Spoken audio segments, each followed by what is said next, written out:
आज है 6 जून 2023, दिन मंगलवार। Welcome back to clean news MP. चलिए देखते हैं मध्य प्रदेश की 25 फटाफट बड़ी खबरों को। मध्य प्रदेश में परिवहन विभाग के कर्मचारी हड़ताल पर। अपनी विभिन्न मांगों को लेकर मध्य प्रदेश में परिवहन विभाग के कर्मचारी हड़ताल पर चले गए। अधिकारियों और कर्मचारियों की अनिश्चितकालीन हड़ताल सोमवार से आरंभ हो गई। इस वजह से परिवहन विभाग के कार्यालयों में सन्नाटे का आलम है। उल्लेखनीय है कि मध्य प्रदेश में चुनावी वर्ष में अपनी मांगों को लेकर अलग अलग संगठन हड़ताल कर रहे हैं। इंदौर को सुगम यातायात की दरकार, फ्लाईओवर देंगे रफ्तार। गत 2 दशक में इंदौर के क्षेत्रफल में बदलाव के साथ ही वाहनों की संख्या में बहुत बढ़ोतरी हुई। ऐसे में शहर की बढ़ती रफ्तार को सड़क और फ्लाईओवर गति देंगे। शहर की यातायात समस्याओं के समाधान के लिए बाईपास से लेकर रिंग रोड और शहर के प्रमुख चौराहों पर 20 फ्लाईओवर और 2 रेलवे ओवरब्रिज बनाए जाएंगे। इंदौर फ्लाईओवर सिटी की तरफ तेजी से बढ़ रहा है।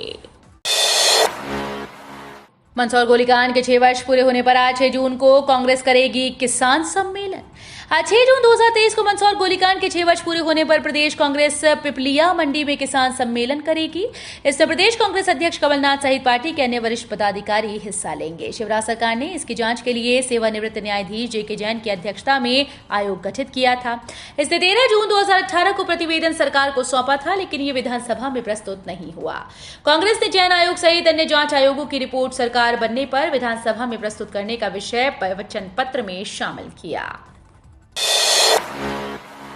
प्रदेश में सबसे बड़ी उड़ान की तैयारी, पर्यटन विकास व रोजगार बढ़ेगा। ऐतिहासिक नगरी ग्वालियर में हवाई मार्ग से प्रगति के द्वारा नया टर्मिनल खुलेगा। ये प्रदेश का सबसे बड़ा एयरपोर्ट होगा, जहां 1500 यात्री क्षमता के साथ कार्गो भी तैयार किया जा रहा है। भोपाल और दिल्ली के बीच मजबूत रेल नेटवर्क का ग्वालियर शहर उड़ानों को लेकर नया आयाम बनाएगा। अभी तक अधिकतम 9 फ्लाइट्स के संचालन क्षमता वाला ग्वालियर सुबह से रात तक फ्लाइट्स के लिए तैयार हो जाएगा। भारत के सैन्य विमानों के लिए देश में ही जेट इंजन बनाने की अनुमति दे सकता है अमेरिका।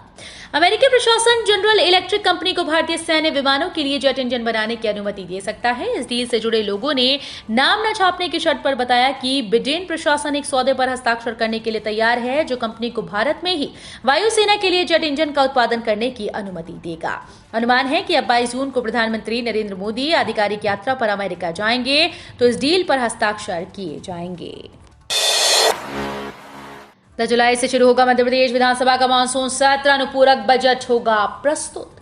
मध्य प्रदेश विधानसभा का शीतकालीन सत्र 10 जुलाई से शुरू होगा। 5 दिवसीय इस सत्र में सरकार वर्तमान वित्तीय वर्ष का प्रथम अनुपूरक बजट प्रस्तुत करेगी। इसके साथ ही ऑनलाइन जुआ पर नियंत्रण के लिए भी संशोधन विधेयक प्रस्तुत किया जा सकता है। विधानसभा सचिवालय ने मानसून सत्र बुलाने का प्रस्ताव राज्यपाल मंगू भाई पटेल की अनुमति के लिए भेज दिया है। इसी सप्ताह सत्र बुलाए जाने की अधिसूचना जारी हो सकती है। मध्य प्रदेश में हर महिला की मासिक आय 10,000 रुपए करने का संकल्प लिया है मैंने, शिवराज सिंह चौहान बोले। मुख्यमंत्री शिवराज सिंह चौहान ने कहा कि मेरी जिंदगी का मकसद बहनों की जिंदगी को बेहतर बनाना है। प्रदेश में महिला सशक्तिकरण के लिए अनेक योजनाएं संचालित की जा रही हैं। इन योजनाओं में से अनूठी लाडली बहना योजना से बहनों में आत्मनिर्भरता आएगी। आगामी 10 जून को बहनों के खाते में 1,000 रुपए की राशि अंतरित की जाएगी। बहनें अगले दिन 11 जून को इस राशि का बैंक आहरण कर सकेंगी। दमोह के स्कूल में हिजाब के बाद धर्मांतरण का मामला भी उजागर, 3 शिक्षकों ने बदल लिए सरनेम। दमोह के गंगा जमुना स्कूल में हिंदू छात्राओं को हिजाब पहनाने के विवाद के बाद अब धर्मांतरण का मामला सामने आया है। 3 शिक्षकों ने सरनेम के आगे खान लगाना शुरू कर दिया। यह परिवर्तन स्कूल ज्वाइन करने के बाद देखा गया। इसके पीछे साजिश की आशंका नजर आ रही है। मामले में जांच की जा रही है। पीएम मोदी ने किया सिरपुर और यशवंत सागर तालाब का वर्चुअली निरीक्षण।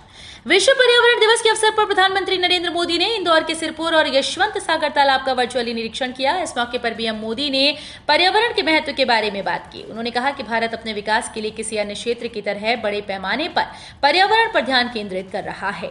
साथ ही भूजल संरक्षण के बारे में बात करते हुए पीएम मोदी ने बताया कि रामसर योजना भविष्य में इको टूरिज्म के बड़े केंद्र बने रहेंगे। सीएम शिवराज बोले, सिंगल यूज प्लास्टिक का उपयोग न करें। विश्व पर्यावरण दिवस के मौके पर भोपाल में जगह जगह पौधारोपण हुआ। पौधे लगाकर लोग अच्छा संदेश भी दे रहे हैं। लिंक रोड नंबर 3 स्थित एकांत पार्क में पौधों की आरती उतारी गई, तो एयरपोर्ट के पास मंत्रोच्चार के साथ सैकड़ों पौधे रोपे गए।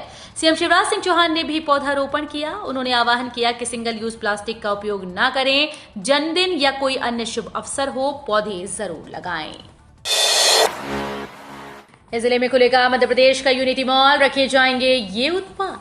मध्य प्रदेश का यूनिटी मॉल उज्जैन में खोला जाएगा। इसके लिए जगह चुन ली गई है। इसका ड्राफ्ट अब केंद्र सरकार को भेजा जाएगा। इसका ड्राफ्ट केंद्र से स्वीकृति मिलने के बाद यूनिटी मॉल के निर्माण का काम शुरू हो जाएगा। इस मॉल में 1 डिस्ट्रिक्ट 1 प्रोडक्ट, जीआई टैग व हस्तशिल्प उत्पादों को प्रदर्शित किया जाएगा। यहां से स्थानीय स्तर के ऐसे उत्पादों को बढ़ावा मिलेगा जो खास होने के बाद भी कुछ इलाकों तक सीमित रह गए हैं। अधिक पेंशन आवेदन में गलती पर 20 दिन में डिमांड लेटर जारी होगा। अधिक पेंशन के लिए भरे जाने वाले संयुक्त विकल्प के सत्यापन के लिए प्रत्येक आवेदन की शीघ्रता से जांच की जाएगी। कर्मचारी भविष्य निधि संगठन ने 2 जून 2023 को एक सर्कुलर जारी कर इस बात की पुष्टि की। इसके माध्यम से यह भी सुनिश्चित किया गया कि किसी अतिरिक्त प्रमाण या साक्ष्य के लिए या किसी संयुक्त विकल्प या संयुक्त विकल्प के सत्यापन के लिए हर एक आवेदन के संबंध में किसी भी गलती को ठीक करने के लिए आवेदन प्राप्ति के 20 दिनों के भीतर नियोक्ता को एक डिमांड लेटर या सूचना जारी की जाएगी। बालासोर रेल हादसे पर बागेश्वर धाम के धीरेन्द्र शास्त्री का चौंकाने वाला बयान। बालासोर रेल हादसे को लेकर बागेश्वर धाम के धीरेन्द्र शास्त्री का कहना है कि उन्हें ऐसे संकेतों का अनुभव होता है, लेकिन पता होना अलग है और टालना अलग है। श्री कृष्ण को भी पता था कि महाभारत होगी, लेकिन वो उसे टाल नहीं सके। उनके इस बयान के बाद सोशल मीडिया पर यूजर्स उन पर सवाल खड़े कर रहे हैं। यूजर्स का कहना है कि जब उन्हें हादसे के बारे में पहले से पता था तो उन्होंने उसे टालने के लिए कुछ क्यों नहीं किया। इंदौर में सुबह 6 बजे से प्रतिदिन हो रही अघोषित बिजली कटौती। पश्चिम क्षेत्र की कई कॉलोनीज में एक पखवाड़े से भी अधिक समय से प्रतिदिन सुबह 6 से 6:30 बजे तक अघोषित कटौती की जा रही है। इससे लोगों को सुबह जल्दी उठना पड़ रहा है। इस अघोषित कटौती के बारे में बिजली कंपनी के अधिकारियों को जानकारी ही नहीं, या दूसरे शब्दों में कहें कि जानकर भी बोलने से बच रहे हैं।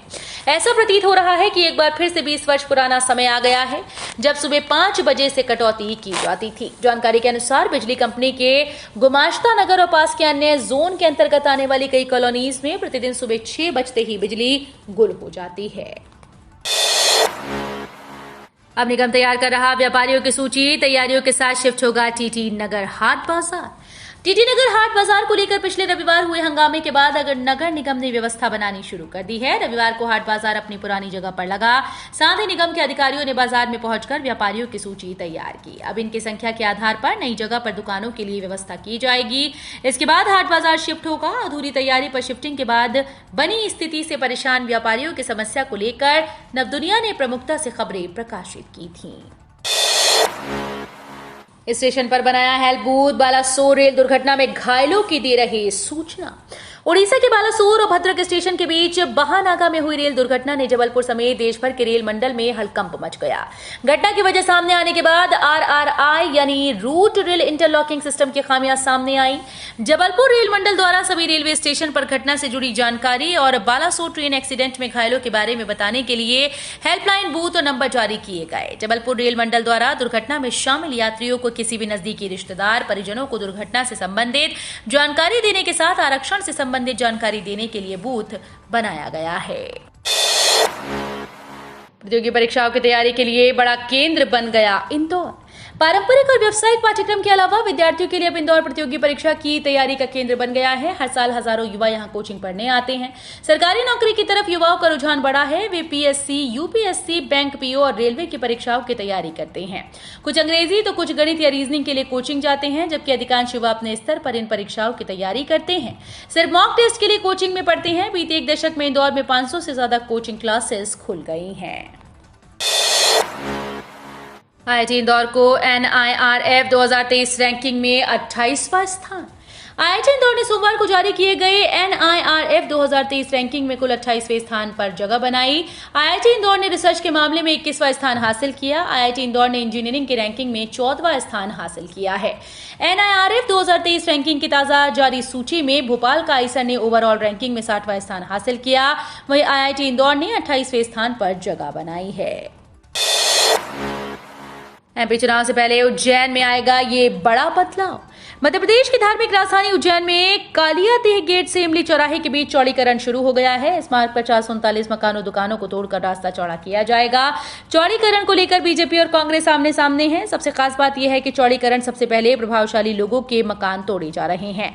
उज्जैन में हर बार ये देखा गया कि चुनाव के पहले चौड़ीकरण जरूर किया जाता है। पहले भी आगर रोड चौड़ीकरण हुआ, जिसका लाभ भारतीय जनता पार्टी को मिला था। इस बार फिर विधानसभा चुनाव के पहले पुराने शहर के प्रमुख मार्ग को चौड़ा किया जा रहा है। सीएम हेल्पलाइन की शिकायतों के निराकरण में लापरवाही, आईटीआई के प्राचार्य पर कार्रवाई। सीएम हेल्पलाइन पर कई विभागों की शिकायतें बढ़ती जा रही हैं। ऐसे ही एक मामले में सीएम हेल्पलाइन के प्रकरणों के निराकरण में लापरवाही बरतने पर इंदौर कलेक्टर ने आईटीआई के प्राचार्य पर कार्रवाई की। उनका 1 दिन का वेतन राजसात करने के निर्देश दिए गए हैं। बताया जा रहा है कि आईटीआई के प्राचार्य एसके कोरी बैठक में भी अनुपस्थित नहीं हुए। उनके खिलाफ सीएम हेल्पलाइन के प्रकरणों के बारे में निराकरण में लापरवाही बरतने का आरोप है। इसके बाद कलेक्टर इलिया राजा टी ने कार्रवाई करते हुए प्राचार्य का 1 दिन का वेतन राजसात करने के निर्देश दिए। कांग्रेस एमएलए ने भगवान शिव को बताया आदिवासी। एमपी विधानसभा चुनाव को लेकर सियासी गलियारे का माहौल गर्म है। इस बीच सिवनी जिले के बरघाट सीट से कांग्रेस विधायक अर्जुन सिंह काकोड़िया ने बड़ा बयान दिया। काकोड़िया ने अपने भाषण में कहा कि समुद्र मंथन के समय जो जहर निकला था उसे किसी और ने नहीं बल्कि एक आदिवासी ने पिया था। वो आदिवासी भगवान शंकर थे। बता दें कि इससे पहले अर्जुन सिंह बजरंगबली को आदिवासी बता चुके हैं। तबादलों के लिए मध्य प्रदेश पुलिस मुख्यालय ने तैयार की सूची। नवंबर में होने वाले मध्य प्रदेश विधानसभा चुनाव को ध्यान में रखते हुए विभागों ने तबादलों की सूची तैयार करना प्रारंभ कर दिया है। पुलिस मुख्यालय ने पुलिस महानिरीक्षक से लेकर उप निरीक्षक स्तर के अधिकारियों की सूची बनाई, जिसे गृह विभाग के द्वारा अंतिम रूप दिया जाएगा। वहीं अब सामान्य प्रशासन विभाग सूची तैयार करेगा। इसमें कलेक्टर, अतिरिक्त संयुक्त उप कलेक्टर के साथ अनुविभागीय अधिकारी, तहसीलदार और नायब तहसीलदार शामिल होंगे। बोली बीजेपी सांसद, हमारी बेटियों को बहला फुसलाकर मारा जा रहा है। दमोह के गंगा जमुना स्कूल हिजाब विवाद और लव जिहाद के मुद्दे पर बीजेपी सांसद प्रज्ञा ठाकुर ने प्रतिक्रिया दी। उन्होंने कहा कि वो अपने मिशन को लेकर चल रहे हैं। स्कूल मंदिर माना जाता है, वहां ऐसे कुकृत्य के लिए जगह नहीं। हिंदू कभी किसी के विरुद्ध षड्यंत्र नहीं करते। प्रज्ञा ने कहा, ऐसे मुद्दों पर आवाज उठाने के लिए मैं आगे आती रहूंगी। उन्होंने कहा, हमारी बेटियों को बहला फुसलाकर मारा जाता है।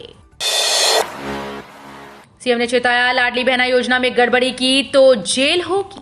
सीएम शिवराज सिंह ने झाबुआ जिले के दौरे के समय योजनाओं के क्रियान्वयन में गड़बड़ी करने वालों को सख्त चेतावनी दी है। लाडली बहना सम्मेलन में संबोधन के समय सीएम शिवराज ने कहा कि 10 जून से प्रत्येक बहनों के खाते में 1000 रुपए डाले जाएंगे। हर गांव में लाडली बहना सेना बनेगी। इस योजना में गड़बड़ी करने वालों को जेल की सजा होगी। गांव की लाडली बहना सेना मुख्यमंत्री तक अपनी शिकायतों को पहुंचा सकेगी। दमोह के गंगा जमुना स्कूल पर एक और बड़ा खुलासा।